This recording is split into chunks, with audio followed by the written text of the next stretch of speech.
Hello, আসসালামু আলাইকুম guys. এই ভিডিওতে আমরা দেখব একটা VPN কিভাবে আরও ফাস্টার করা যায়। এই বর্তমান পরিস্থিতিতে আমি যে VPNটা ইউজ করে সবচেয়ে ভালো ফল পাইছি সেটা হচ্ছে র্যাপ VPN 11 র্যাপ VPN। এই VPNটা 11 র্যাপ VPN এটা।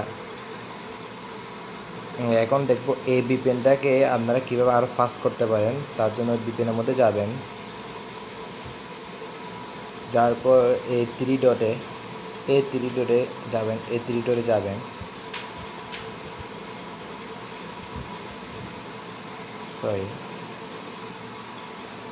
ডটে যাবেন, দেন অ্যাডভান্স, এখানে অ্যাডভান্সে আসবেন, এই অ্যাডভান্স থেকে লাস্টের অপশনটাতে যাবেন, ডায়াগনস্টিক, এখানে যাবেন। এখান থেকে এই আইডিতে ক্লিক করবেন। আইডি যেটা আছে এই আইডি থেকে এই লাইনটা ফুল কপি করবেন।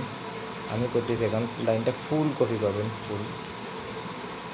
কপি করার পর ব্যাকে আসবেন, আসার পর কানেকশন অপশনে যাবেন। কানেকশন অপশন থেকে DNS সেটিং, এখানে যাবেন।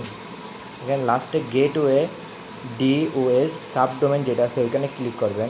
ওই কপি করা আইডিটা এখানে পেস্ট করে দিবেন, অ্যাপ্লাই করবেন। দেন আপনার এই VPNটা র্যাপ 11 র্যাপ VPNটা আরও ফাস্টার হয়ে যাবে এভাবে। ধন্যবাদ।